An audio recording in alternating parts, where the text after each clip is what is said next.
Hello, my name is Jimmy and welcome to, well, Ford's largest vehicle. Well, not this one exactly. This is the Expedition, not the Expedition Max, which is a foot longer than this. This example that we have here is the Canadian spec 2022 Ford Expedition Timberline with the 501A package, which means as equipped is just shy of $100,000. But what do you get for the 2023 model compared to this? Well, the interior is standard as black rather than the green that we have here. And you also have the one pedal driving for off-road scenarios. That comes standard now. But that's really it. So basically the same thing. But what is the Timberline? Well, it's the off-road rugged version of the Expedition. It's no longer the FX4. That's completely gone. Now you get this. And as styling is subjective, let me know what your thoughts of the Expedition in the comments down below. And while you're there, hit that subscribe button. It definitely helps me out quite a bit. For 2022, they did do a full update of the Expedition. You got these LED headlamps, the wrapped around daytime running lights. You do got LED fog lamps on the bottom. And because this is a Timberline version, you do get that orange stripe on the bottom, along with the two orange tow hooks up front. And down below, well, that is a full metal skid plate. It's actually borrowed from the F-150 Raptor. Moving on to the side here, we got 18-inch wheels wrapped in 33-inch AT tires. Definitely makes it look the part. You do get some side steps on the bottom, which does make it easier to climb in and out, as you do have increased ride height here, 10.6 inches. You also have proximity door locks, not only on the front doors, which most vehicles have these days, but you also have it on the rear, making ingress and egress so much easier.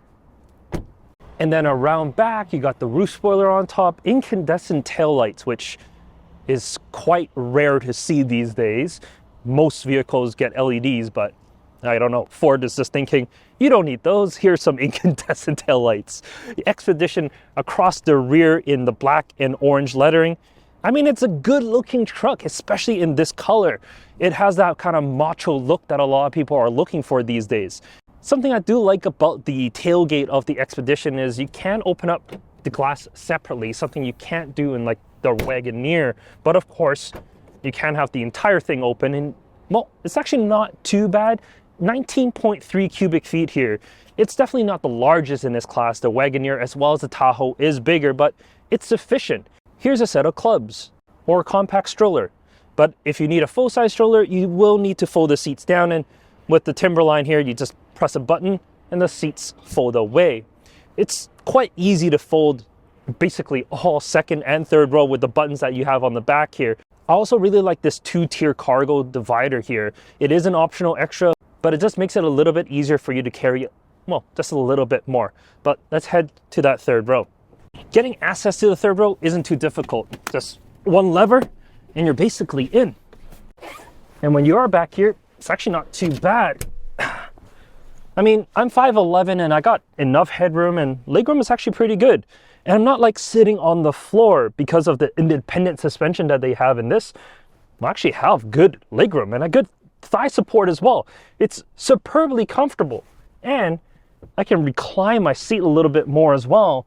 The only thing is, if you do, you are hitting the back of this, and if you're on the driver's side, well, you're hitting the seatbelt buckle kind of contraption area thing. So that might not be the most comfortable, but you know what? For a third row, this is really, really good. But let's head up to the second row.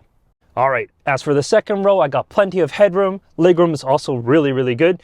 And if you want to sacrifice your legroom for whoever's in the back, you can slide a seat forward as well. But who cares about people in the third row, right?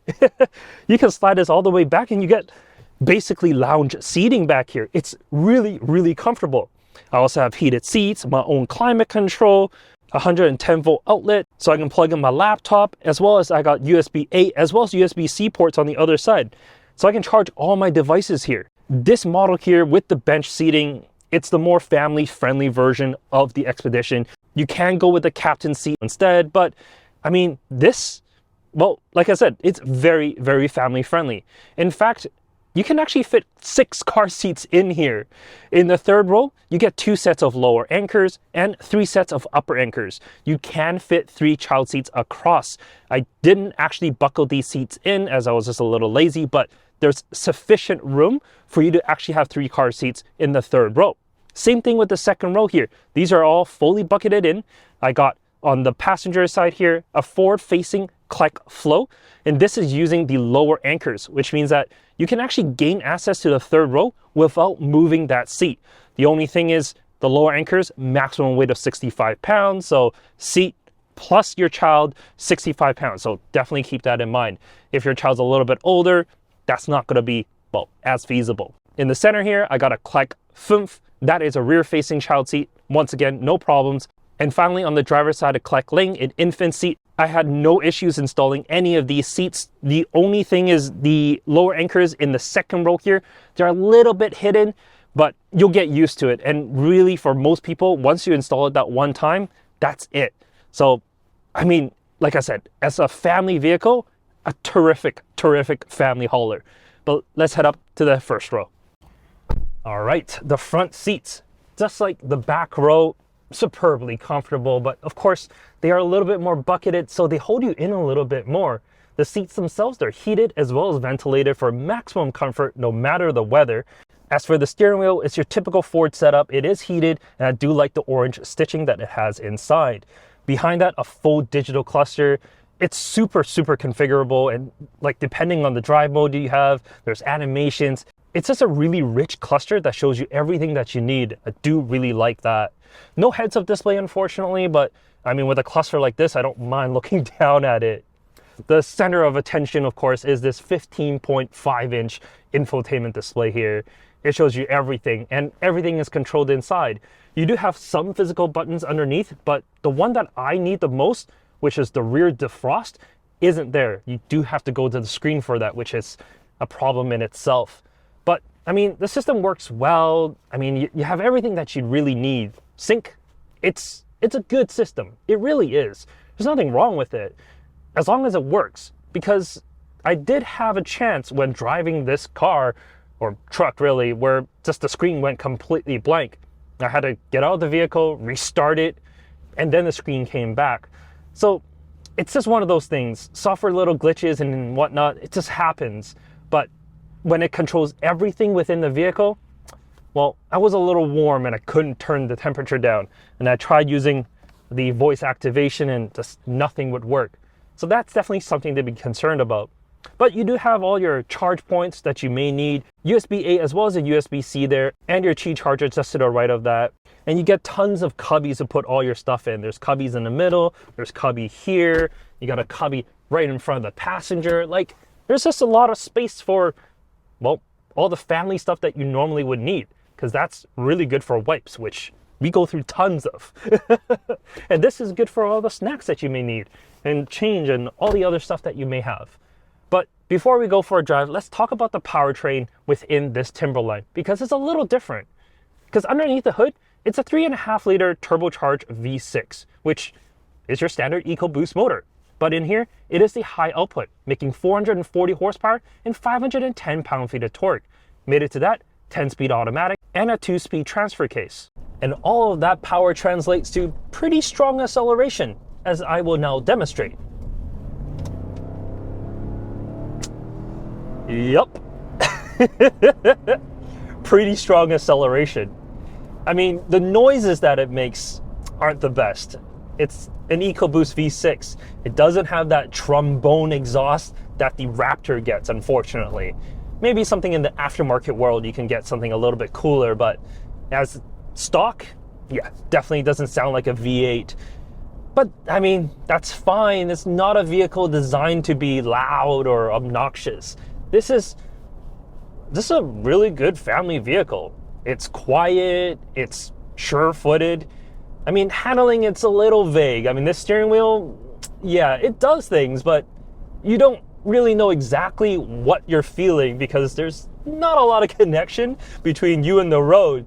I mean, the AT tires doesn't help, and the AT tires also reduce the amount of grip, which can make some situations like, you know, quick turns a little bit more exciting than it should be.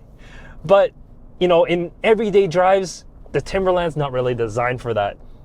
Really, if you want, you know, if you're not going off-road, if you're not taking it, you know, to the countryside kind of thing, get the Stealth. You get the exact same power plant, blacked out pieces and on-road specific tires. You get better performance with that and better fuel efficiency as well. Speaking of fuel efficiency, I'm averaging 16 liters per 100 kilometers right now. That's astonishing for a vehicle that weighs this much and can tow 9,300 pounds. I mean, I was in the Armada last week and I averaged like 18, 19 liters per 100 kilometers. 16 in this, and it's the same class of vehicle. I mean, this is actually bigger than that, more comfortable and has more features and more power. Ecoboost, it makes total sense. There's nothing really about this truck I don't like. I mean, there's so much to love about it. There really is. But the Timberline, you know, if you're not the outdoorsy type, maybe it's not the one for you. I mean, you get so much here, all the different drive modes. You get a rear diff lock for high, for low. You can really take this out there and, well, do all the things that you normally would do in a truck that's designed for it. And it's very, very capable. But as, well, I'm just a city boy really, and living here in Vancouver, I don't really get out there. So the Timberline, it's really more of a flex. When I go to parking lots, I can look cooler than other people. That's really what the main purpose of this spec in this city is designed for. Honestly, overall, this is a great truck. With the Copilot 360 2.0 that it has, it's effortless on the highway, it's quiet, it's everything that you need. There's nothing that's really bad about it other than maybe the price point. At 100,000 Canadian dollars or just shy of it, I mean, yes, it's quite a bit of money, but in today's world, that's kind of average. You're not going to get a luxury product for that price. The X7 GLS, that would be way higher than that. If you're looking at something like the Tahoe or the GMC Yukon or the Wagoneer, 100K is about right. I mean, Ford has a heritage and it has a lot of cool pieces in here. If you don't need all the off-road bits, you can get a Stealth. If you want more luxury, there's a Limited or Platinum. If you just want the base, there's an XLT. They give you all the options that you may want. And you have different motors for, you know, different specs that you're looking for. That's the best part about, you know, what Ford is kind of providing here. They give you so much options. So depending on what you want, you can get what you need. In any case, thank you so much for watching this video. Like the video if you do. Subscribe if you want to see more. And we'll catch you next time in something maybe a little bit smaller. Take care.